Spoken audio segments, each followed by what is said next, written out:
Magandang araw everyone! So nandito po kami ngayon sa farm kung saan maraming strawberries. Mamimitas po kami ngayon. Ayan, may kanya-kanya kaming dalang basket. Ellen, pakita mo nga yung basket mo. Ellen, may sit in span. Wow! Say hi! Eric, can you say hi to mama? Eric. Sige na, mamitas na. Mamimitas na po kami. Kanya-kanyang pitas. Kanya-kanyang pitas. Dito lang, ang dami. No, Ellen, ang laki. Oh. Oh. Ay, wala akong dalang gloves. Ibali na lang. Hugas na lang kami ng kamay. Sana matamis. Dito lang sa malap. Nalagpasan ng mga tao.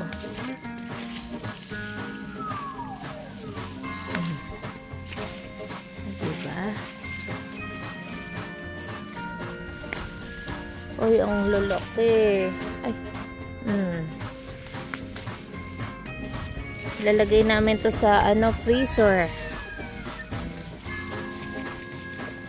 Sarap mamitas dito guys kasi habang namimitas ka pwede ka na kumain. Ganito medyo makati ito damo na yan, makati kasi may tinik.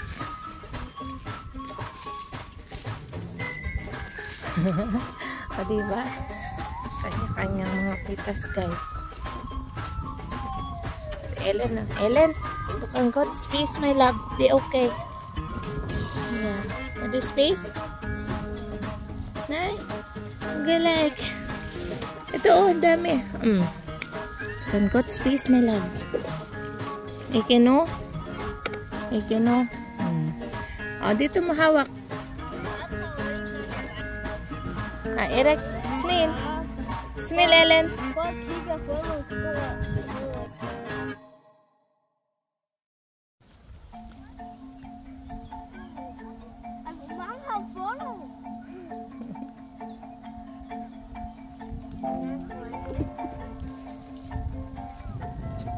Ellen.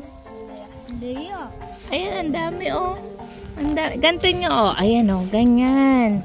Gaganyan nyo, Eric oh. Ang dami oh. Wow, ang lalaki. Yeah, nandun sila sa may bandang. Oh my God!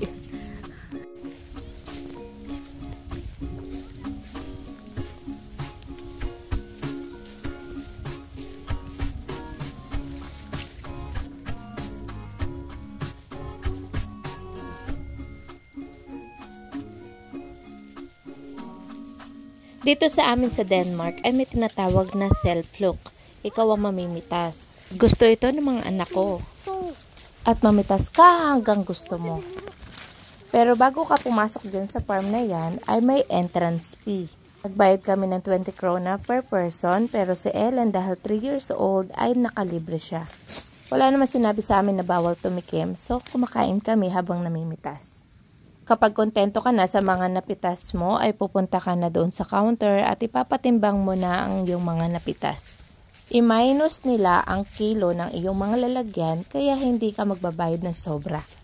Ang halaga nga pala ng strawberries nito per kilo ay 70 krona. Humigit kumulang 560 pesos ang bawat kilo ng strawberry. Nakaraang taon ay hindi kami nakapamitas dito guys kasi sobrang busy. Ngayong estudyante na ako at marami na akong time sa mga anak ko. Ayan, naka-vacation po kami ngayon.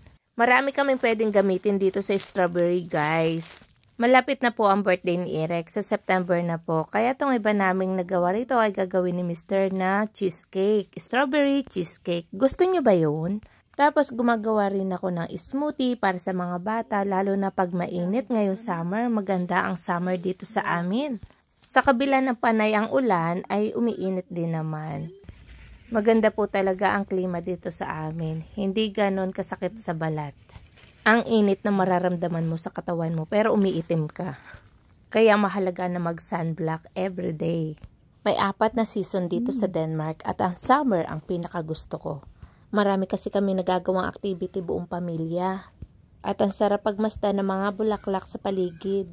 Isa pa, gustong gusto ko ang pagtatanim. Pero ngayon pong taon na hindi kami nakapagtanim ng mga gulay. Sobra po akong nabisi. Grabe naman pala talaga kapag naging estudyante ka dito sa Denmark. Tapos, ipagsabay pa na full-time housewife ka pa. Grabe ang pagod na nanay talaga, pero sa everyday na nakikita mo ang dalawang bulilit na ito, sobrang sumasaya ang puso ko. At nawawala ang pagod ng nanay kapag niyakap at hinalikan ka na ng mga anak mo. Sasabihin pa sa'yo gabi-gabi na ikaw ang the best nanay para sa akin, mama. I love you. Iyan ang laging bulong ni Eric bago matulog. Ang madalas magpatulog kay Ellen ay ang kanyang tatay dahil gustong-gusto niyang binabasahan siya. Pero pagpatak ng alas 3 na madaling araw, ang mama na ang gustong katabi. Sabi ko nga kung milyonaryo lang ang aking mister, kahit pa mag-anak pa ako ng 3. Aba, pinagmamalaki ko talaga sa gaganda ng aking mga anak, mapapinoy man o mapadani. Pero dahil nagkakaedad na, hindi na kaya ang puyat guys. Ibigay na natin sa iba ang gusto magparami ng lahi. Ako ay naka5 anak na at kotang-kota na guys. Kaya mahal kong kaibigan, wag mo na akong tatanungin kung gusto ko pang magkaanak, ay sasabihin ko sa iyo ay tigil na po, sarado na ang kaban. Dito lang kay Ellen at Eric ay napapatakbo ako lagi. Pero ayos lang din naman yun dahil nakakapag-exercise tayo sa pamamagitan ng pagtakbo at paghabol sa kanila. Napapadaldal na po yata ako, ay tara, mamitas na lang tayo guys. Ang laki nito guys. Sarap-sarap. Tamis niya guys. Strawberry. Totoo siya, no? Totoo. Ellen? Ellen. Tingnan mo ang mukha mo. Dosing na.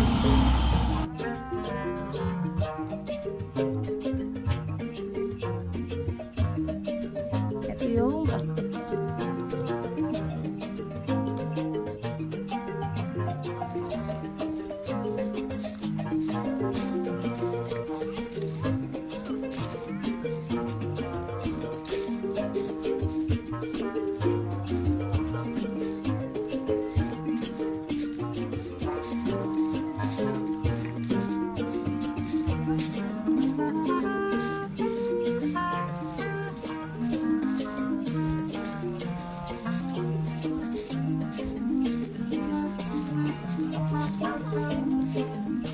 Hvad siger du?